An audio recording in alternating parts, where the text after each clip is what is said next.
నామానికి మహిమ కలుగును గాక. ఈ నూతన సంవత్సరం యొక్క మొట్టమొదటి పునరుత్థాన పండుగలో దేవుడు మనం ప్రవేశపెట్టినందుకు దేవాది దేవునికి వందనాలు స్తోత్రాలు చేస్తున్నాను. ఈ యొక్క దినం కొరకు దేవుడు మనకి ఇచ్చినటువంటి శ్రేష్టమైన వాక్య భాగాన్ని మనం ధ్యానం చేస్తాం. హబక్కూకు అనేటువంటి ప్రాప్త ద్వారా కొన్ని సంగతులు మనతో మాట్లాడుతున్నాడు. రెండో వచనంలో ఏమన్నాడమ్మా? యెహోవా సంవత్సరములు జరుగుచుండగా నీ కార్యము నూతన పరచుము. సంవత్సరములు జరుగుచుండగా నీ కార్యమును నూతన పరచు. నూతన పరచు అంటే కొత్తగా చెయ్యి. ఎలాగో సంవత్సరములు జరుగుచుండగా. ఈ కార్యములు ఎవరు చేస్తున్నారంట? దేవుడు. అందుకని అంటాడు ప్రవక్త, యెహోవా దేవా సంవత్సరములు జరుగుచుండగా నూతన కార్యము నువ్వు చేయి, సఫలం చేయి.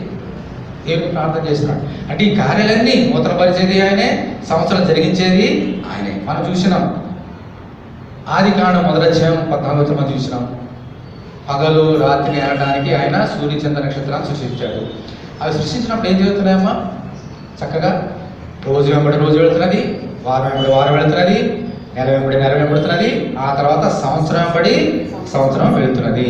ఈ 20 సంవత్సరం చక్కగా వెళ్ళిపోయిందంటే దేవుడు దాన్ని జరిగించాడు. అలా వెళ్ళిపోమని జరిగించాడు. అందుకని చక్కగా కొన్ని కష్టములు వచ్చినా, నష్టం వచ్చినా, తెగులు వచ్చినా, ఏమొచ్చినా దాన్ని జరిగించాడు కాబట్టి 20 సంవత్సరం వెళ్ళింది. మరి క్షేమంగా 21వ సంవత్సరంలోకి మనందరం కూడా క్షేమంగా రాగలిగి ఉన్నాము. ఇది జరిగించింది ఎవరు? ఆయన. ఓకే, అయితే 20 సంవత్సరం ముందుకు వెళ్ళిపోయింది. అయితే ఈ సంవత్సరాన్ని ఆనందంగాను సంతోషంగాను జరిగిస్తున్నాడు దేవుడు. ఎలా జరిగిస్తున్నాడంట? ఎవరన్నా మర్చిపోండి. అదే ధ్యానం చేస్తుంది వేళ. సంవత్సరం జరుగుచుండగా జరిగిపోయింది, వెళ్ళిపోయింది 2020. నీ కార్యము నూతన పరచము. సరే, 2020 వెళ్ళిపోయింది, 21వ సంవత్సరం వచ్చింది. ఈ సంవత్సరంలో దేవుడు తన కార్యాన్ని ఎలా చేయాలంట? నూతన పరచాలంట. నూతనంగా చేయాలి. నూతన సంవత్సరం అంటున్నాం. ఈ నూతన సంవత్సరం మన జీవితంలో ఎలా ఉండాలమ్మా? నూతనంగా ఉండాలి. ఇలా నూతనంగా చేసేది ఎవరు? మన తండ్రి అయినటువంటి దేవుడు. ఈ నూతనంగా చేయడానికి మన తండ్రి ఏం చేస్తున్నాడో ఒక 5 సంగతులు మనము దేవుని గ్రంథంలో నుంచి క్లుప్తంగా నేర్చుకుందాం. దేవుడు మన జీవితంలో చేయబోతున్నటువంటి 5 శ్రేష్టమైనటువంటి కార్యాలు. నూతన పరచడం అంటే ఏమిటి నేర్చుకుందాం. మొట్టమొదటిగా చూడండి, యెషయా గ్రంథము 43వ అధ్యాయం. యెషయా 43వ అధ్యాయం. మొట్టమొదటి ఆయన ఎలాగో ఈ యొక్క సంవత్సరాన్ని నూతన పరుస్తున్నాడో చూద్దాం. నూతన సంవత్సరంలో ప్రవేశపెట్టబడి మనము ఎలా నూతనంగా మార్చబడుతున్నాము దీవించేత. యెషయా గ్రంథము 43వ అధ్యాయం 19వ వచనం చదువుతున్నాను, గమనించండి.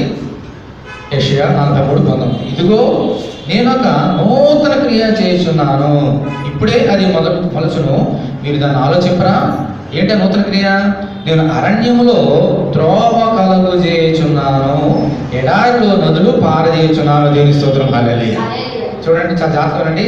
ఇదిగో నేను ఒక నూతన క్రియ చేస్తున్నాను అన్నాడు దేవుడు. ఇప్పుడు నూతన సంవత్సరంలోకి వచ్చినాం. ఈ నూతన సంవత్సరం నూతన క్రియ ఏం చేయబోతున్నాడంట?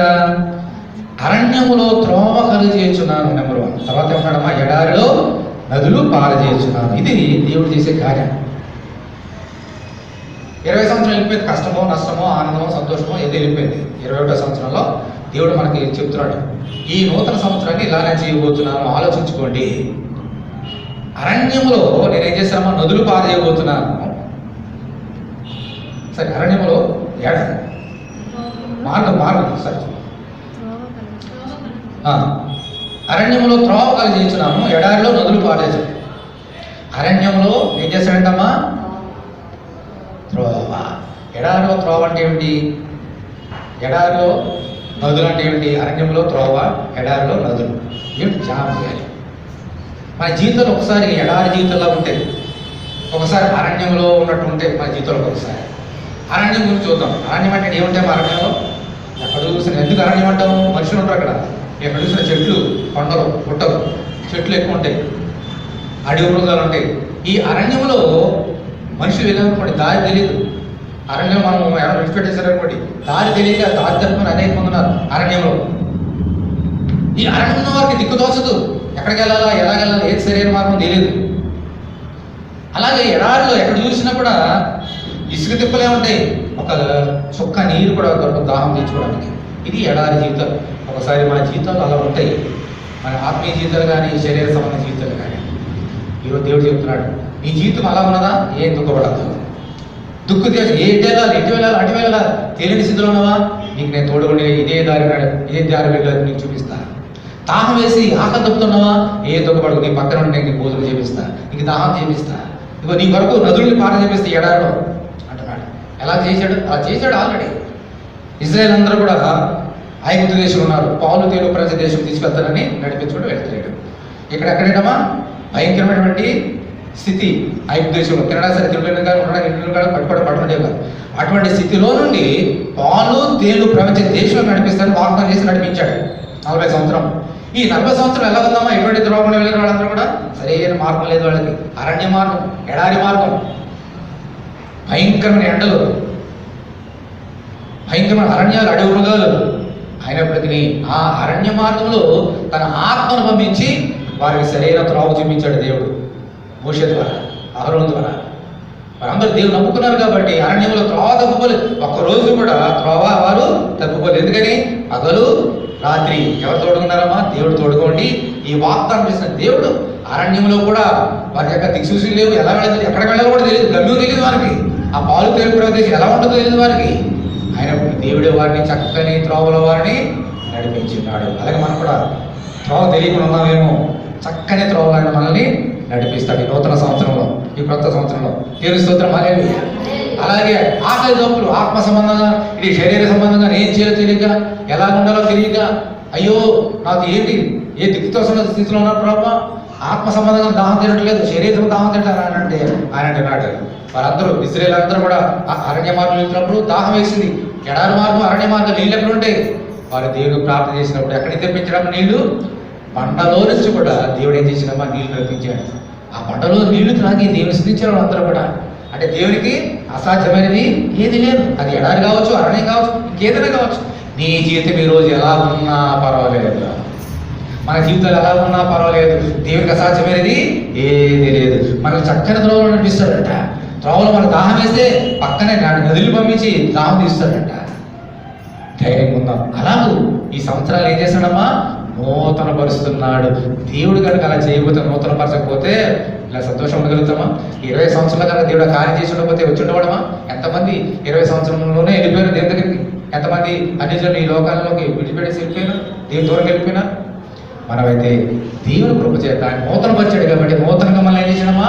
నూతన సంవత్సరానికి తీసుకుని వచ్చినాడు. మొదటిది. రెండో సంగతి, ఆయన ఎలా నూతన పరుస్తాడు? రెండో సంగతి కీర్తన గ్రంథము 104వ అధ్యాయం. కీర్తనలు 104 30వ వచనం. ఎవరైనా చదవండి. కీర్తనలు 104:30. నీవు నీ ఊపిరి విడవగా అవి సృజింపబడును, అట్లు నీవు భూతలమును నూతన పరచుచున్నావు. దేవుని స్తోత్రం హల్లెలూయా. దేవుడు చేసే రెండవ అద్భుతమైన కార్యం అంటే చూడండి, రెండవ అద్భుతమైన కార్యం 30వ వచనం. నీ ఊపిరి విడవగా అవి సృజింపబడును, అట్లు నీవు భూతలమును నూతనపరచిన.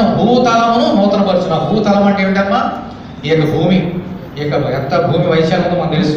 ఈస్ట్, వెస్ట్, నార్త్, సౌత్ అన్ని కూడా ఇదంతా భూతలం అంట. అంటే భూమి ఎక్కడంతో అదంతా భూతలము అంట. ఈ భూతలమును ఆయన ఏం చేశాడంట? నూతన పరుస్తున్నాడు. మనకు తెలియని సంగతి. ఈ భూమిని సృష్టించి ఎంతకాలం అయింది? కొన్ని వేల వేల వేల వేల వేల సంవత్సరం అయింది. అప్పటి నుంచి ఇప్పటికి ఎంత ఓల్డ్ అయిపోయిందమ్మా? ఎన్ని వేల సంవత్సరాలు అయిపోయింది. అయినా కూడా భూమి ఎప్పుడు ఎలా ఉంటుందమ్మా? నూతనంగా ఉంటుందంట. ఎందుకని? ఆయన భూతలమును నూతన పరుస్తున్నాడు. Everyday, every year. ఎలాగ నేర్చుకుని చాలా జాగ్రత్తగా వచ్చాడు. మనుషులు తినడానికి తిండి కావాలంటే ఏం చేయాలమ్మా? భూమిలో పంట వేయాలి. అది బరువు, జొన్ననో ఏదైనా సరే. ఈ భూమి ఏం చేస్తుంది? దానిలో మొలకెత్తినటువంటి ఆ యొక్క నాటబడినటువంటి విత్తినటువంటి ఆ విత్తనాల్ని చక్కగా ఫలింపజేసి, నువ్వు ఏది ఇస్తావో దాన్ని చక్కగా ఫలింపజేసి నీకు తిండి పెడుతుంది ఈ భూమి. ఎన్ని సంవత్సరాల నుంచి? కొన్ని వేల సంవత్సరాల నుంచి. ఆ ఆదాము మొదలుకొని ఈ రోజు వరకు కూడా అదే భూమి, ఏ మార్పులేదు భూమి, అదే భూమి మనుషులకు రావాల్సినటువంటి భూమి ఆహారాన్ని భూమి ఇస్తుంది. ఒకసారి ఆలోచన చేద్దాం. ఇన్ని వేల సంవత్సరాలు ఎంతమంది పుట్టారమ్మా? ఎంతమంది వెళ్ళిపోయారు? ఎన్ని కోట్ల మంది ఉంటారు? ఆలోచన చేయండి. వారందరికీ సరిపడేటువంటి ఆహారాన్ని ఈ భూమి ఇస్తుంది. మరి ఇన్ని సంవత్సరాలు ఆగిపోవాలి కదా, పంటలు ఆగిపోవాలి, సారం అంతా పోవాలి. ఇన్ని వేల సంవత్సరాలు అయినా సరే అయినా కూడా భూమి తన సారాన్ని అది కోల్పోలేదు. నువ్వు ఏది తిన్నావు దాన్ని చక్కగా నువ్వు చక్కగా నీళ్ళు వేస్తే చక్కగా ఉప్పదంతులుగా అడుగంతులుగా భూమిలో ఇంకా ఫలిస్తూనే ఉంటుంది. ఎందుకని ఈ భూమి తలాన్ని దేవుడు ఏం చేస్తున్నామా నూతన పరుస్తున్నాడు. ఎవ్రీడే ఆ సారం కోల్పోకుండా దాన్ని ఆశ్రయిస్తున్నాడు, దీవిస్తున్నాడు. కాబట్టి చక్కని పంటలు అవి పండుతున్నాయి. అలాగే మన నీళ్లు తాగడానికి ఇంట్లో బావులు తవ్వుతున్నాం.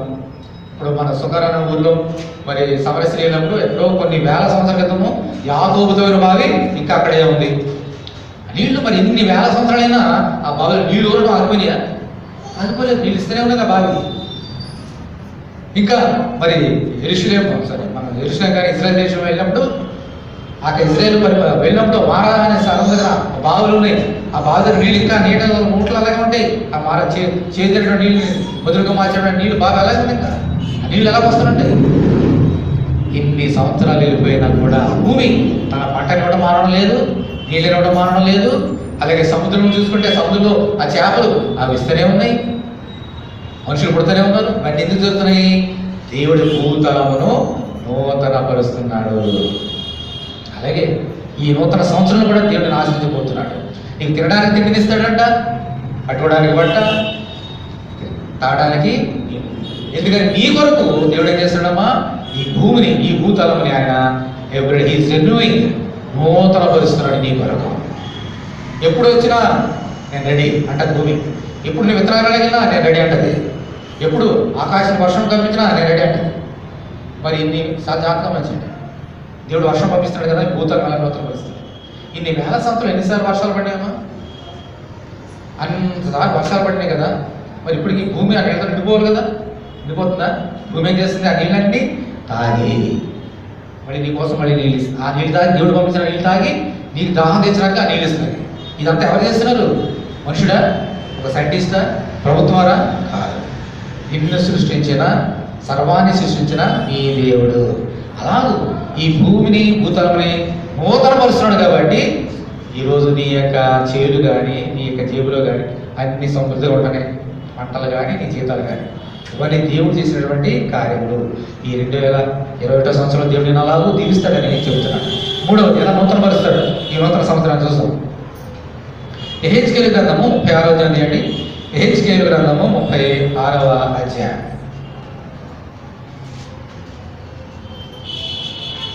యెహెజ్కేలు 36.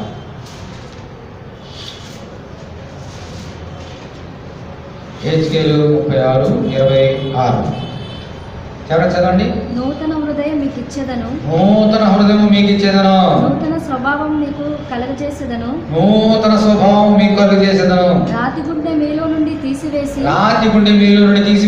మాంసపు గుండెను మీకు ఇచ్చేదను. దీని స్తోత్రం. ఇది చూడండి, ఇదంతా దేవుడు గొప్ప కార్యం చేస్తున్నాడు ఈ నూతన సంవత్సరంలో. మళ్ళీ స్తోత్రాన్ని చూడండి. 26 నూతన హృదయం మీకు ఇచ్చేదను. నూతన హృదయం ఒకటి, నూతన స్వభావం. రాతి గుండె మీలో తీసివేసి మాంసపు గుండె మీకు ఇచ్చేదను. నూతన స్వభావం మీకు ఇచ్చేదను, నూతన ఆత్మను మీద వచ్చింది. ఇవన్నీ కూడా దేవుడు చేసే గొప్ప కార్యములు. నూతన హృదయం ఇస్తాడట. నూతన హృదయం ఈ సంవత్సరంలో దేవుడు చేసింది. ఈ నూతన సంవత్సరానికి ఎలాగించాడో అలాగే నూతన సంవత్సరంలోకి వచ్చిన మనకి ఆయన ఏం చేశాడమ్మా?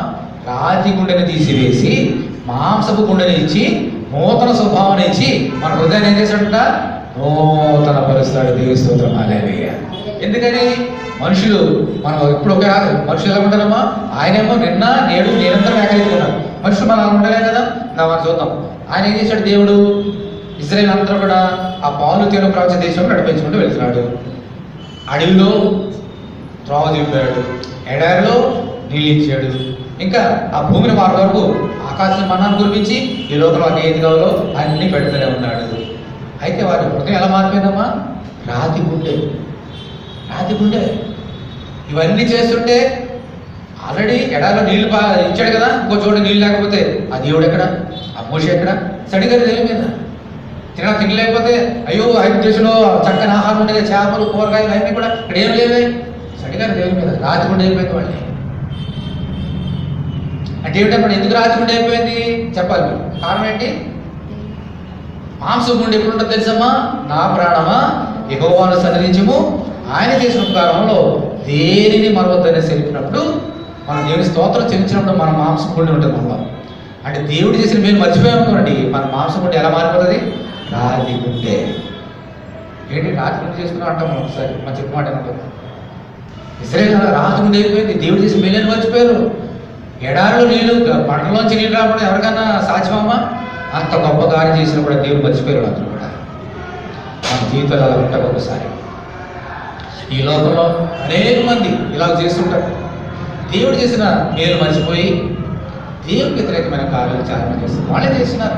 ఇలా రాతి గుండెగా మారిపోయినప్పుడు వాళ్ళు ఏం చేశారు? దేవుడు చేసిన మేలు మర్చిపోవడమే కాదు, ఏం చేశారమ్మా? దేవునికి వ్యతిరేకంగా ఈ లోకంలో ఏ విగ్రహం పెట్టుకోదంటే విగ్రహాలు చేసుకొని వాటి ముందు ఏం చేశారు? వాళ్ళు సాగిలపడ్డారు. దేవుడికి ఎలా పడ్డారు? అయితే వారిని శిక్షించి తప్పు తెలియజేయించి మళ్ళీ వారిని ఏం చేశాడమ్మా? మళ్ళీ సరైన దారిలోకి వారిని నడిపించాడు. ఎందుకని? మోషే అడ్డుపడ్డాడు దేవుడికి కోపం పడకుండా. సరే నా బిడ్డలే కదని చెప్పేసి మోషే చేసిన ప్రార్థన ఆలకించి ఆయన ఉగ్రత ఆమె చూపించకుండా వారు ఉన్నటువంటి రాతి గుండెని తీసివేసి ఏం చేశాడమ్మా? మాంసపు గుండె. అందుకనే కొంతమంది రాతి గుండె ఉన్నప్పటికీ చాలా మంది దేవునికి నమ్మకంగా ఉంటూ దేవుడు బాగున్నారు కాబట్టి వారందరూ ఎక్కడ నడిపించడమ్మా? పాలు తేలు ప్రపంచ దేశంలో నడిపించాడు దేవుడు. ఈరోజు మనం కూడా అంతే. ఒకసారి తెలిసి తెలియక ఈ లోపల అనేక మంది దేవుడు చేసిన మేలు మర్చిపోతున్నారు. 20 సంవత్సరంలో దేవుడు ఎన్నో మేలు చేశాడు. ఒక మేలు చెప్పండి. 20 సంవత్సరంలో దేవుడు మనం చేసిన మేలు చెప్పండి. 2020లో ఏ తెగులు నీ గుడారము? కరోనా వచ్చిందా మనకి? ఎవరికైనా దేవుడు చేసిన మేలే కదా. చచ్చిపోయామా 2020లో? బ్రతుకున్నాం కదా. మరి దేవుడు చేసిన ఎన్ని మేలమ్మా? దీన్ని బట్టి మనం ఎప్పుడు కూడా మర్చిపోకూడదు. అందుకనే మందిరంకి రావాలి. మందిరంకి వచ్చి ఏం చేయాలి? దేవుని స్తుతించాలి. అప్పుడు దేవుడు ఏం చేశాడమ్మా?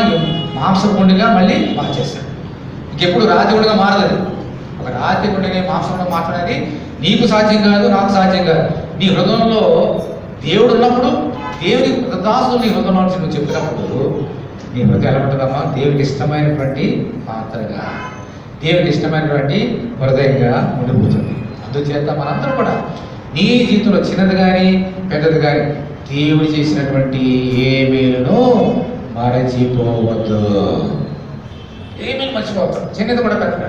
మా దేవుడి దృష్టికి ఎన్నో పెద్ద మేలు అనుకుంటాం. చిన్న మేలు మనకు తెలియకుండా ఎన్నెన్నో జరుగుతాం మన ఇంట్లో. వాటన్నిటిని మర్చిపోకుండా మనందరూ కూడా దేవుడికి ఎల్లప్పుడూ కూడా స్తోత్రం చెల్లించినప్పుడు దేవుడు ఈ నూతనంగా మన హృదయాన్ని మార్చేస్తాం. నూతన స్వభావం వచ్చేస్తుంది మనకి. ఎవరు మనం నేర్పించక్కర్లేదు, ఎవరు మనకి ఎవరి నుంచి గెట్టక్కర్లేదు. దేవునికి ఆత్మే మన పక్క నుండి నూతన స్వభావం ఇచ్చి దేవునికి మార్గం నడిపిస్తాడు. దేవుని స్తోత్రం. హల్లెలూయా. దేవుడు చేసే ఇంకో నూతన ఎలా పరుస్తాడో చూద్దాం. చూడండి దేవుడు చేసే కార్యం. 4వది యెషయా గ్రంథము 40వ అధ్యాయము. యెషయా 40.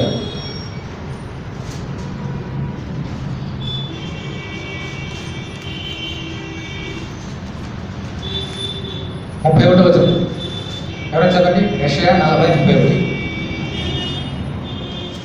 యెహోవా కొరకు ఎదురు చూచువారు నూతన బలం పొందుదురు. వారు పక్షిరాజు వలె రెక్కలు చాపి పైకెగుదురు. అలయక పరిగెత్తుదురు, సొమ్మసిల్లక నడిచిపోవుదురు. చూడండి ఎలా నూతన పరచడం మనల్ని. చూడండి మన విశ్వాసాన్ని. యెహోవా కొరకు ఎదురు చూచువారు ఎలా ఉంటారమ్మా? నూతన బలము పొందుదురు. ఎలా ఉంటారు? ఇంకా వారు పక్షిరాజుల వలె రెక్కలు చాపి పైకెగురుదురు, అలయక పరిగెత్తుదురు, సొమ్మసిల్లగా నడిచిపోదురు. దేవుని స్తోత్రం. హల్లెలూయా. యెహోవా కొరకు ఎదురు చూసేవారు ఎటువంటి బలమమ్మా? మామూలు బలం కాదు, నూతన బలము పొందుదురు. ఏంటి యెహోవా కొరకు ఎదురు చూస్తున్నాడు? ఏంటి మనం ధ్యానం చేస్తున్నాం. మనుషుడికి నిరీక్షణ లేకపోతే ఈ లోకంలో జీవించలేడు. రేపు నాకు బెటర్ డే, ఈరోజు కంటే రేపు నాకు మేలు జరుగుతుంది అని నిరీక్షణలో ఉంటాం. నిరీక్షణలో ఉన్నప్పుడు ఆ నిరీక్షణ వ్యక్తి ఏం చేస్తున్నామా? ఎదురు చూస్తూ ఉంటాడు. దేవుని కొరకు ఎదురు చూసేవారు ఎవరో కూడా నిరుత్సాహపరచబడరు, అవమానపరచబడరు. ఎందుకని? వారు ఎదురు చూస్తున్న కొద్ది దేవుడు వాళ్ళు ఏం చేస్తాడమ్మా? నూతన బలాన్ని ఇస్తుంటాడు. ఈ నూతన సంవత్సరంలో మనకి వచ్చి ఉన్నాం. గతించిన సంవత్సరంలో చాలా జాగ్రత్తగా ఉండండి. ప్రతి సంవత్సరం మనకు దేవుడు ఏమిస్తున్నామో వాగ్దానాలు ఇస్తున్నాడు. పోయిన సంవత్సరం ఇంకా వాగ్దానం ఇవ్వచ్చు. చాలామంది నెరవేరుని, కొంతమంది నెరవేరవచ్చు. వాళ్ళందరూ ఏం చేస్తారు? దేవుడు నాకు ఇంకా ఇది దయచేస్తాడని ఎదురు చూస్తూ ఉంటారు. అలాగే నూతన సంవత్సరం వచ్చి ఉండవచ్చు. బహుశా అయినప్పటికీ కూడా అలా ఎదురు చూచి నూతన సంవత్సరాలకు వస్తే నువ్వు నిరుత్సాహపరచబడవు. ఒకవేళ ఇంకా జరగకపోయినప్పటికీ ఇంకా దేవుని కొరకు ఎదురు చూస్తూ ఉంటే, ఆ వాగ్దానం కొరకు కనిపెడుతుంటే, దేవుడు నాకు మేలు చేస్తాడు, నా ప్రార్థన జవాబిస్తాడని నీ నమ్మిక ఉంటే దేవుడు నీకు ఏమిస్తాడమ్మా? నూతనమైన బలాన్ని ఇస్తాడు. దేవుని స్తోత్రం. హల్లెలూయా. ఒకవేళ చాలాసార్లు మనం ఏం చేస్తామంటే, దేవుడు ఇచ్చిన మేలు మనకు నెరవేరలేదు అన్నప్పుడు నిరుత్సాహపడిపోతుంటాం. అయ్యో ఈ వాగ్దానం ఏంటి నెరవేరలేదని దేవుడికి దూరం వెళ్ళిపోతుంటాం. ఈ యొక్క నూతన సంవత్సరం నీరసంగా వస్తుంటాం. దేవుడు అంటున్నాడు, నిరుత్సాహపడవద్దు, నా గురించి ఎదురు చూడు, ఇన్ని సంవత్సరాలను ఎదురు చూడు, నీ వాగ్దానాన్ని నేను ఖచ్చితంగా నెరవేరుస్తాను. నేను మాట తప్పే దేవుడను కాను. ఒకవేళ కనుక నీవు నా గురించి ఎదురు చూస్తే నీకు నేనేమిస్తాను? నూతన బలం. ఈ నూతన బలం వచ్చినప్పుడు పక్షిరాజు వలె, పక్షిరాజు అంటే ఏం తెలుసా? గ్రద్ద. చూడండి, ఎంత ఆకాశం పైకి వెళ్ళి ఎగురుతూ ఉంటుంది, దానికి అలసిపోతుంది. ఎంత పైగా ఎంత దానికి ఎంత టెక్నిక్ తెలుసమ్మా? ఈ చిన్న పిచ్చుకులు ఇట్లాగా అస్మాన రెక్కలు ఆడేస్తుంది. అది కాసేపు ఇలాగంటది, ఇంకా అలా చాపేస్తుంది. అంతే ఆ ఎగిరిపోతుంది. ఇలాగ డైరెక్షన్ మార్చుకుంటుంది. అంటే అంత శక్తినిచ్చాడు దానికి, అంత బలాన్నిచ్చాడు దానికి. వాడు సమస్యలను ఎంత ఎత్తైనా సార్ ఎక్కిపోతుంది. అంత గద్ద ఎప్పుడు అలసిపోతుంది. దేవుడి వరకు ఎదురు చూస్తే నీ ఇప్పుడు కూడా అలసిపో, సమస్యలకు. ఎందుకని నీలో దేవుడు ఏమిస్తాడమ్మా? నూతనమైన బలము. దేవుడు మనకి ఇచ్చే నూతనమైన బలం. అందుచేత ఒక ఉదాహరణ చూస్తాం. అబ్రహాము ఉన్నాడు. అబ్రహాము ముసలితనం వచ్చేసింది. ఆయన బలం ఉంటుందమ్మా ముసలితనంలో? అప్పుడు ఎన్ని సంవత్సరాలు? ఆయనకి 75 సంవత్సరాలు. 75 సంవత్సరాల వయసు ఉన్న వాడికి బలం ఉంటుంది. భార్యకి 60 సంవత్సరాలు ఇచ్చినట్టుగా. అప్పుడు దేవుడు అన్నాడు, అబ్రహామా దిగులు పడ, వాగ్దానం చూడండి, దిగులు పడితే ఎందుకే, నేను ఉన్నాను కదా నీకు తోడు, నీకు కుమారుని ఇస్తా, దిగులు పడద్దు అని చెప్పాడు. సంతోషించాడు. ఆ వాగ్దానం నెరవేరడానికి ఎన్ని సంవత్సరాలు పట్టిందమ్మా? 25 సంవత్సరాలు పట్టింది. అంటే దేవుడు ఇచ్చిన వాగ్దానం ప్రకారంగా అబ్రహాం కుమారుడు పుట్టడానికి 25 సంవత్సరాలు, అంటే 100 సంవత్సరాల తర్వాత వయసు వచ్చినప్పుడు నెరవేరేవన్నీ కూడా. అంటే 25 సంవత్సరాలు అబ్రహాం ఏం చేశాడు? శారా ఏం చేసింది? దేవుని కొరకు ఎదురు చూశాడు. అంటే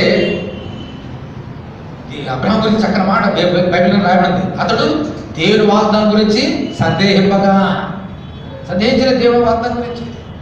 దేవుడు వాగ్దానం చేశాడు, ఆయన నెరవేర్చడానికి ఆయన సమర్థుడు. దేవుడు దాన్ని ఇచ్చిన వాగ్దానం నెరవేర్చడానికి సమర్థుడు. కాబట్టి నేను ఏమాత్రం దిగులు చెందని ఎదురు చూస్తున్నాడు. భార్య మాట విని ఒక విషయం తప్పు చేసినప్పటికీ దేవునికి మాత్రం అవిశ్వాసం కాలేదు. నా శరీరం మృతదూరం అయిపోయిందని అనుకున్నాడు అంతే, కానీ అవిశ్వాసం బలహీనుడు కాలేదు. ఇలాగ ఎదురు చూస్తున్నాడు. కాబట్టి దేవుడు 100 సంవత్సరాలు వచ్చినప్పుడు అతనికి ఏమి ఇచ్చాడమ్మా? దేవుడు నూతన బలము. దేవుని స్తోత్రం. హల్లెలూయా. 100 సంవత్సరముల వయసు వచ్చినప్పటికి కూడా అతడు బలము కలిగి, శారాకి 90 సంవత్సరాలు వచ్చినప్పుడు స్త్రీ అయినప్పటికీ దేవుడు నూతనమైన బలం పొందుకొని చక్కని కుమారుడు కన్నారు. ఇద్దరు కూడా ఇస్సాకునటువంటి వాగ్దాన పురుషుని వారు అన్నారు. దేవుడికి అసాధ్యమైన ఉన్నదమ్మా? అరే 100 సంవత్సరాలు కదా, ఇట్ ఈస్ ఇంపాసిబుల్ అంటారు సైన్స్, డాక్టర్ గారు. దేవుడు అలాగే నీకు ఇప్పుడు వయసు ఎంత? 100, 200 ఏ పర్లేదు తీసుకుంటాడు. దేవుని స్తోత్రం. బాగా దేవుడికి అసాధ్యమంటదు ఏది. ఎన్ని సంవత్సరాలైనా సరే దేవుడికి వాగ్దానం చేశాడా అది ఖచ్చితంగా నెరవేరుస్తాడు. దిగులు పడవద్దు. వాగ్దానమే కాకపోవచ్చు, నువ్వు దేని గురించో ప్రార్థన చేస్తున్నావేమో, ప్రభు నా ఇంట్లో జరగాలి, నా ఇంట్లో జరగాలి, నా భర్త రక్షణ పడాలి, నా భార్య రక్షణ పడాలి, నా బిడ్డ రక్షణ పడాలి, ఎన్ని సంవత్సరాల నుంచి ప్రార్థన చేస్తున్నాము. దిగులు పడవద్దు. దేవుడు ఎప్పుడు నెరవేర్చాలో అప్పుడు నెరవేరుస్తాడు. కానీ ఇలా నువ్వు ప్రార్థన చేయటం వలన దేవుడికి ఏమిస్తాడమ్మా? ఎదురు చూచడం వలన నూతనమైన బలము. అంటే ప్రార్థన చేసినప్పుడు కానీ ఎదురు చూసినప్పుడు కానీ దిగులు చెందవు. సంతోషంగా సరే దేవుడు ఇచ్చినప్పుడు ఇస్తాడే అని సంతోషంగానే గంతులు వేస్తూనే మధ్యాహ్నానికి వస్తూ శోధిస్తుంటావు, ప్రార్థన చేస్తూ ఇంటికి వెళ్తాడు కృపాక్షేమం. అందుచేత ఈ నూతన సంవత్సరాలు నేను 20 సంవత్సరాలు వెళ్ళిపోయినాయి, 21 సంవత్సరం వచ్చింది. ఈ సంవత్సరం కూడా నేను ఎలా నిర్వహిస్తాడమ్మా? నూతనమైన బలం. ఇది నువ్వు గ్రహించినప్పుడు నీలో దిగులుతనం ఏమి ఉండదు, ఇంకా విచారం ఉండదు. దేవుని విశ్వాసం కర్తయు దాన్ని కొనసాగించి వాడవైన యేసు చూస్తూ కూడా ధైర్యంగా మన ముందుకి వెళ్ళిపోతాం. అలా సాగిపోవాలి. తర్వాత 5వది తీతుకు రాసిన పత్రిక 3వ అధ్యాయం. తీతుకు 3వ అధ్యాయం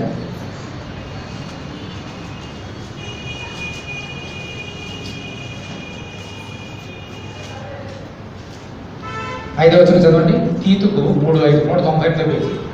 మనము నీతిని అనుసరించి చేసిన మూలంగా కాక దాని కనకరం చెప్పునని పునర్జన్మ సంబంధమైన స్నానము ద్వారాను పరిశుద్ధాత్మ మనకు నూతన స్వభావము కలుగజేయట ద్వారాను మనలను రక్షించెను.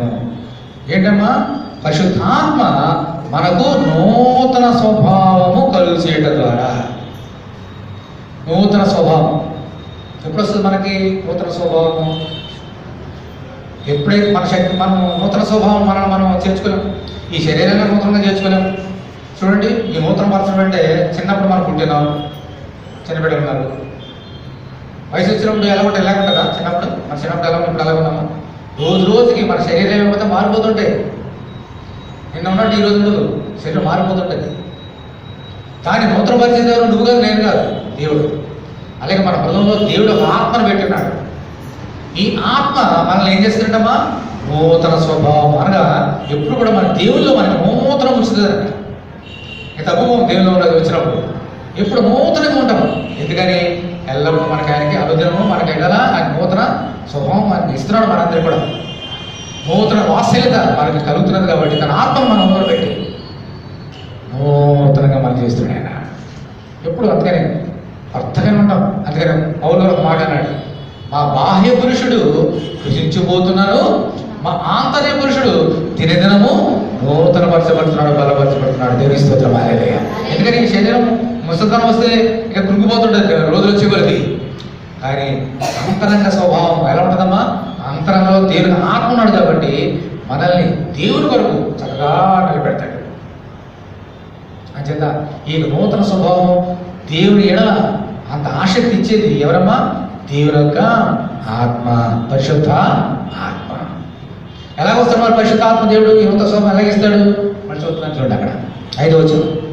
మనము నీతిని అనుసరించి చేసిన క్రియల మూలంగా కాక. మనుషులు నీతి కొరకు ఎన్నెన్నో క్రియలు చేస్తారు, దానం చేస్తుంటారు, ఎన్నెన్నో ఎంతోమందికి ఏం చేస్తుంటారు, భోజనాలు పెడుతుంటారు, తమ కొనది ఏదో ఇచ్చేస్తుంటారు, మంచిదే. దానిని బట్టి మనుషులకి నీతి రాదు. దాన్ని బట్టి పరిశుద్ధాత్మ దేవుడు నీకు నూతన స్వభావాన్ని ఇవ్వడు. అమ్మా, దాన ధర్మాలు ఇవన్నీ నీతి క్రియలు ఏమన్నా కూడా మనం చేసేవన్నీ వ్యర్థం. ఇంకేంటి మరి? అవి కాక తన కనికరము చొప్పుననే పునర్జన్మ సంబంధమైన స్నానము ద్వారా. పునర్జన్మ సంబంధమైన స్నానం ఇది చాలా బాగుంది. పునర్జన్మ అంటే ఏంటి? తిరిగి జన్మించుట. ఎప్పుడు? యేసుక్రీస్తునందు విశ్వాసం ఉంచి ఈ నూతన హృదయాన్ని ఇచ్చడం మాంసం ఉంటే అందులో ప్రభుని చేర్చుకొని యేసుక్రీస్తు నామంలో మనం బాప్తిజం పొందుకున్నప్పుడు మనం ఏం చేస్తున్నామా? పునర్జన్మ. అంటే చచ్చిపోయినప్పుడు అది కాదు, ఆత్మ సంబంధంగా నీటి మూలంగాను ఆత్మ మూలంగాను జన్మించుడే తిరిగి జన్మించుట. అయితే నీటి బాప్తిసం ఎప్పుడు తీసుకుంటున్నాం? ప్రభు రక్షించి నూతన స్వభావం మనకి ఆటోమేటిక్గా వచ్చేస్తుంది. ఎందుకని? పరిశుద్ధాత్మ దేవుడు మన మీదకి రాబోతున్నాడు. ఎందుకని? మన చిన్నప్పుడు చెబుతున్నవే ఒకసారి జ్ఞాపకం చేసుకుందాం. అపోస్తల కార్యములు 2వ అధ్యాయం. అపోస్తల కార్యములు 2వ అధ్యాయం.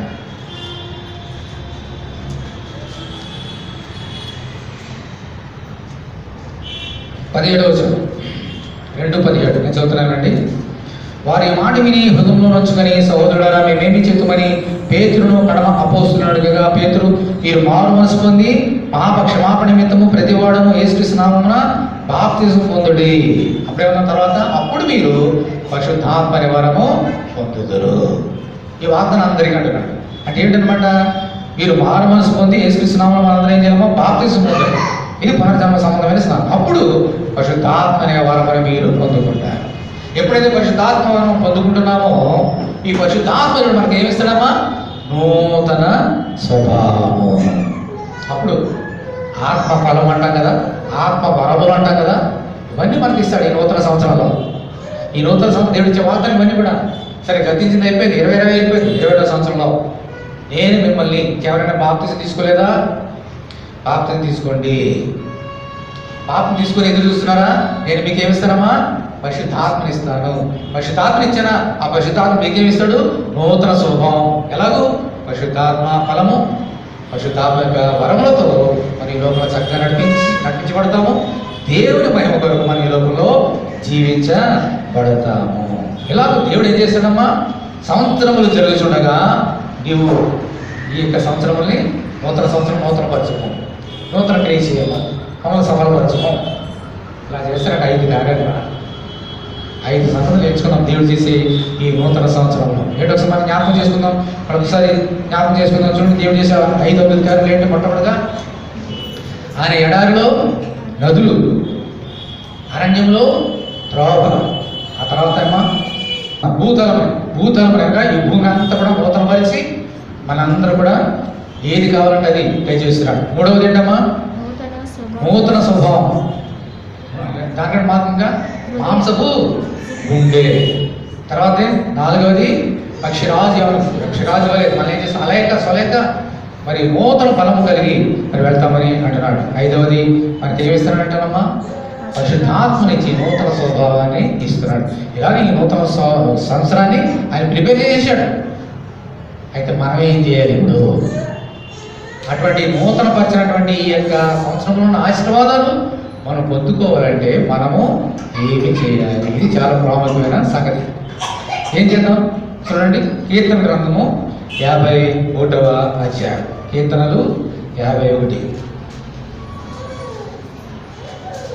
కీర్తనలు 51 10వ వచనం చదువుతున్నాను చూడండి. 51:10. దేవా,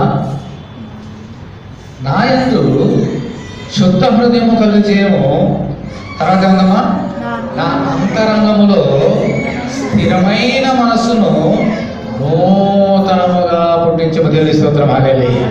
ఈ నూతన సంవత్సరంలో దేవుడు మనకి ఇచ్చినటువంటి 5 ఆశీర్వాదం పొందుకోవాలంటే మనం చేసిన కార్యం ఒకటి, ప్రార్థన చేయాలి దేవుడికి. ప్రభువా నా యందు శుద్ధ హృదయం కలిగి ఒకటి. రెండవది, నా అంతరంగంలో స్థిరమైన మనస్సు నూతనముగా పుట్టించు. మనస్సు స్థిరంగా ఉండాలట, అది నూతన వచ్చని ప్రార్థన చేయాలి.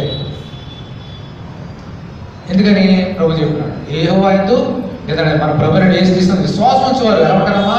కదలక నిత్యము నిలుచు సియోను కొండవలే ఉంటారు. నిత్యము అలాగే ఉంటారు, కదలు. మనం కూడా ఈ లోకంలో విశ్వాసంలో అలా ఉండాలి. ఎప్పుడు ఉంటాము? స్థిరమైన మనసు ఉండాలి. మరి ప్రభు ఒక ఉపమానం చెప్పాడు కదమ్మా, యేసు చెప్పిన మాటలన్నీ విని ఆ ప్రకారం ఈ లోకంలో జీవిస్తున్నారు. ఎలా ఉంటారంటామా? బండ మీద కట్టబడిన పునాది, పంట మీద కట్టబడిన ఇల్లు, ఆ పునాది ఎంత బలం ఉంటుందో అలా ఉంటుంది. మరి ఏ చెప్పిన మాట అనుకున్న వాళ్ళు ఎలా ఉంటారమ్మా? ఇసుక మీద ఇల్లు కట్టుకున్నాడు అనుకోండి, పునాది లేకపోతే ఎలా ఉంటుంది? అలా ఉంటుంది, స్థిరంగా ఉండదు, గాలి వచ్చినా ప్రమాదం. అందుచేత ఈ యొక్క దేవుని యొక్క ఆశీర్వాదం మనం పొందుకోవాలంటే మన యొక్క జీవితాలు ఎలా ఉండాలమ్మా? స్థిరంగా ఉండాలి దేవుని ఎదుట. అది ప్రార్థన చేయాలి. ప్రభా, స్థిరమైన మనసు, మనకు మనస్సుని నూతనంగా పుట్టించినాడు. నేను పడిపోకూడదు. ఎందుకు భక్తుడైన దావీదు ప్రార్థన చేస్తున్నాడు? అతడు కూడా పడిపోయాడు కాబట్టి. బత్షెబ విషయంలో వ్యభిచారం చేసి ఆమె భర్తని చంపేసి నరహత్య చేసి విశ్వాసం నుంచి పడిపోయాడు, తమ ఊరిలో పడిపోయాడు. పడిపోయి ప్రభువా నన్ను నూతనపరచు, నా మనసు నూతనపరచు, మాంసం ఉండి బలాన్ని, నూతన బలాన్ని, నీ ఆత్మని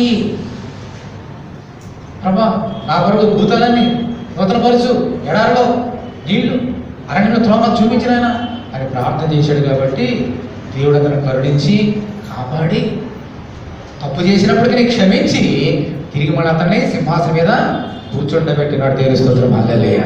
మన దేవుడు ఎంత గొప్పవాడు అంటే, దావీదు తప్పు చేసినప్పుడు మరి 10 ఆజ్ఞల్లో 2 ఆజ్ఞలు, భయంకరమైన 2 ఆజ్ఞలు తప్పిపోయినప్పుడు దేవుడు అతన్ని శిక్షించినా కూడా పాపం వచ్చే జీతము మరణం కాబట్టి అతను చంపేయలేదు. అనేక మంది చంపడానికి వచ్చారు దావీదుని, సొంత కొడుకు కుమారుడే. మరి రాజు సౌలే చంపడానికి వచ్చినాడు, యుద్ధాల్లో చంపబడడానికి అవకాశం ఉంది, అరణ్యంలో చంపడానికి అవకాశం ఉంది. కానీ దేవుడు అతని ప్రాణాన్ని, ఎందుకంటే మన దేవుడు క్షమించడానికి సిద్ధమైన మనస్సు గలవాడు. దేవుని స్తోత్రం. హల్లెలూయా. మరి 20 సంవత్సరంలో మనం తెలియక అనేక తప్పులు చేసి ఉండొచ్చు. మనందరం కూడా ప్రపంచంలో అనేక మంది దేవునికి దూరంగా వెళ్ళిపోయి ఉండవచ్చు. మరి కరుణను బట్టి ప్రభా మరి ఎందుకు ఇలా చేసామని చెప్పి కరుణను బట్టి, ఆరాధన బట్టి మరి దేవుని వ్యతిరేకంగా మాట్లాడి దేవుని దూరంగా వెళ్ళిపోయి అనేక మంది ఉండవచ్చు. ప్రభా ఎన్నో ప్రార్థన చేస్తున్నాను, నాకు జవాబు ఇవ్వట్లేదు అని దేవుని పాపించి వెళ్ళిపోయిన అనేక మంది ఉండొచ్చు దేవుని దూరంగా. ఏదైనా పర్వాలేదు, ప్రభు దగ్గరకు వచ్చి మన పాపములను మనం ఒప్పుకొని నీడగా ఆయన నమ్మదగిన వాడను నీతిమంతుడు కనుక మన పాపములను క్షమించి సమస్త దుర్నీతిని మనల్ని పవిత్రులుగా చేయడం. ఇది వాగ్దానం. అందుచేత ఈ నూతన సంవత్సరంలో మన నూతన పరిచి 5 సంగతులు మన ముందు పెట్టాడు. ఇలా మనం దీవించబడాలంటే మనం ప్రభు పాదసన్నిధిలో ప్రభువా నన్ను క్షమించు, నూతన స్వభావానికి ఈ ఆశీర్వాదాన్ని నా మీద కుమ్మరించు అని ఒక మాట దావీదు భక్తుడు ఏం పలికడో అని చెప్పి ముగిస్తాడు. చూడండి, మొదలు వచ్చిన చూడండి 51:1. ఇది మంచి వచ్చింది. దేవా, నీ కృప చొప్పున నన్ను కరుణింపు, నీ వాత్సల్యం బాహుళ్యం చొప్పున నా అతిక్రమములను తుడిచివేయము, నా దోషము పోనట్లను బాగుగా కడుగుము, నా పాపం పోనట్లను పవిత్రపరచు. నా అతిక్రమం నాకు తెలిసి ఉన్నవి, నా పాపం ఎల్లప్పుడూ నా ఎదురున్నది. కేవలం నీకే విరోధంగా నేను పాపం చేస్తున్నాను, నీ దృష్టి ఎదురు నేను చెడుతనం చేస్తున్నాను. కావున ఆజ్ఞించినప్పుడు నువ్వు నీతిమంతుడుగా అగపడదు, తీర్పు తీర్చినప్పుడు నిర్లంబనుడుగా అగపడదు. నేను పాపంలో పుట్టినవాడను, పాపంలోనే నా తల్లి నన్ను గర్భం ధరించాను. నీవు అంతరంగంలో సత్యము కోరుచున్నావు, ఆంతర్యమున నాకు జ్ఞానము తెలియజేదు. నేను పవిత్రున్నట్లు హిస్సోపుతో నా పాపము పరిహరింపము, హిమము కంటే నేను తెల్లగా ఉండినట్లు నీవు నన్ను కడుగు. అందరు గట్టిగా దేవుని స్తోత్రం హల్లెలూయా. ఇది చేయరు మాత్రం కూడా. మన పాపాలు ఏం చేయాలమ్మా? ఒప్పుకోవాలంతే, ఇంకేం చేయక్కలేదు. మన పాపములను ఒప్పుకొని ఎడలా ఆయన నమ్మదగినవాడును నీతిమంతుడు కనుక మన పాపం క్షమించి సమస్త దుర్నీతిని మనలను పవిత్రించి. అక్కడ ఒక మాట చెప్పి ముగిస్తా చూడండి. అక్కడ ఏమన్నాడు భక్తుడు? హిమము కంటే తెల్లగా నన్ను చేయంటున్నాడు. హిమం అంటే ఏంటి తెలుసా? మంచు. ఇంకా పెద్ద పెద్ద హిమాలయ పర్వతంలో అక్కడ మంచి తెల్లగా ఉంటుంది. ఇంకా యెరూషలేములో ఆ కొండలో చక్కగా తెల్లగా ఉంటాయి వాటి కూడా. ఆ గలిలే ప్రాంతం అందరూ కూడా అంత తెల్లగా చేసి అంటున్నాడు. ఎప్పుడైతే మనం పాపం చేస్తున్నామో మనం నల్లగా ఉంటాం. ఎప్పుడైతే యేసు పాపం ఒప్పుకుంటున్నామో ఎలా మారిపోతామా? తెల్లగా. ఎలా సంభవం ఇది? ఇదే బల్ల. ఈ బల్ల మేము మొదటి సంవత్సరంలో మొదటి బల్ల ఎంతకు తీసుకున్నాం, ఫస్ట్ టైం తీసుకున్నాం. కానీ మొదటి పునరుద్ధాన పండుగలో మొదటి బల్ల. మన పాపను ఒప్పుకోవాలి, తెలిసి తెలియజేసిన తప్పులను ఒప్పుకోవాలి. దావీదు వలె నాకు నూతన మనసుని ఏంటైనా ఇవి నా పాపాలన్నీ దూరం ఒప్పుకుంటున్నాను, నాకు తెల్లగా చేయి అని అడిగినప్పుడు ఇక్కడ యేసు రక్తం, యేసు శరీరం, ఏ పాపాలను ఒప్పుకుంటున్నామో వాటన్నింటిని కడిగేసి అపిత్రంతా తీసివేసి మళ్ళీ ఏం చేస్తుందమ్మా? తెల్లగా హిమముకంటే తెల్లగా చేసి. ఆయన తెల్లగా ఉన్నాడు, ఆయన ధవళవరుడు. ఆయన నేను పరిశుద్ధులై ఉన్నట్లు మీరును పరిశుద్ధులై ఉండే అని చెప్పే రీతిగా అప్పుడు మనం పరిశుద్ధులుగా మార్చబడతాం. దేవుడు ఈ వాక్యాన్ని దీవించి ఈ నూతన సంవత్సరంలో మనందరినీ అలాగున దీవించి కాచి కాపాడనుగాక. ఆమేన్. అందరూ